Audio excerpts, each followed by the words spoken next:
Les 27 et 28 mai prochains, il y aura deux événements importants dans notre université.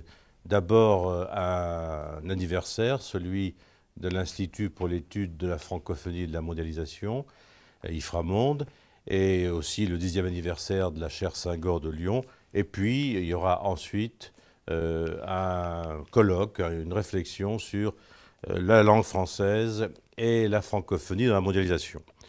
Ce sont des événements qui sont importants, organisés grâce à un large partenariat où nous trouvons les trois collectivités locales de la ville de Lyon, le Conseil général du Rhône et la région Rhône-Alpes, où nous trouvons aussi la francophonie, à la fois par l'Organisation internationale de la francophonie et par l'Agence universitaire de la francophonie. Sont associés aussi la Maison de la francophonie à cette manifestation.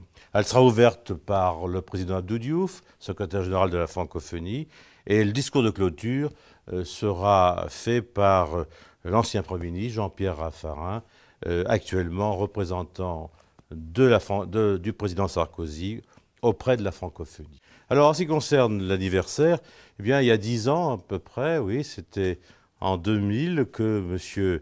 Raymond Barre, maire de Lyon, a inauguré cet institut pour l'étude de la mondialisation et de la francophonie. 10 ans où nous avons essayé progressivement de faire que l'étude de la francophonie et de la mondialisation devienne une discipline universitaire. Et aujourd'hui, d'ailleurs, nous allons présenter à la fois un produit d'enseignement, le premier manuel universitaire d'enseignement de la francophonie, c'est une première, et un élément de recherche, la première revue internationale sur les mondes francophones. Donc, 10 ans qui ont permis d'avoir un master, qui ont permis d'avoir des diplômes d'université, qui ont permis d'avoir des universités d'été et qui ont permis aussi de se délocaliser, puisque nous sommes délocalisés à Hanoï, au Vietnam, et à Yaoundé, au Cameroun. Et puis aussi, ces chaires Senghor sont devenues un réseau international.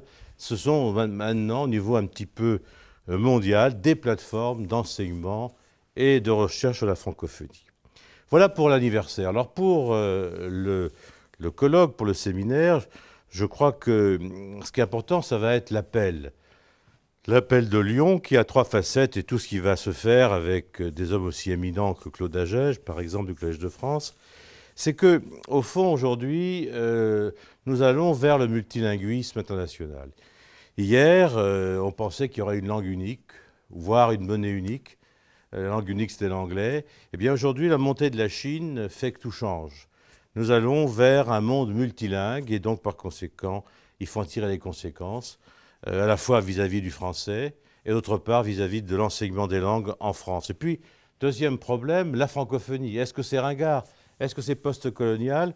Ou est-ce au contraire, dans un monde qui voit les conflits, les chocs de culture, de religion et de civilisation s'intensifier, est-ce que ces grands espaces de dialogue comme la francophonie, qui a le français en commun, ne sont pas des antidotes, des puissances d'influence au niveau mondial?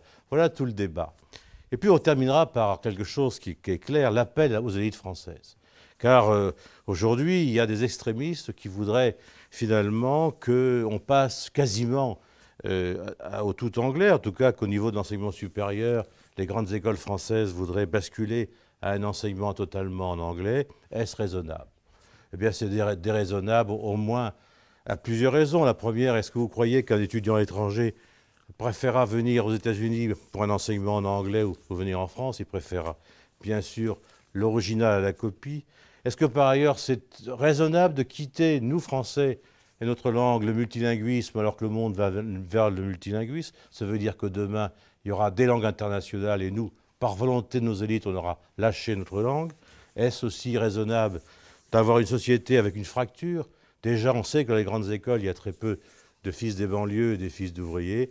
Bon, demain, si l'anglais est la langue unique et indispensable, eh bien, on aura une élite qui parlera anglais et le peuple qui parlera français. Je crois que là, on s'en va vers un problème politique considérable. Dernier mot, peut-être quand même dire que nous, francophones, nous avons des valeurs à défendre. Et est-ce que c'est une solution de formater pendant 5 ou 6 ans nos jeunes pour finalement en faire des anglo-saxons? Alors oui à l'ouverture, oui à des Français qui parlent plusieurs langues étrangères, et non au suicide qu'est le monolinguisme. Et nous sommes pour un monde multipolaire et non pas pour un monde unipolaire.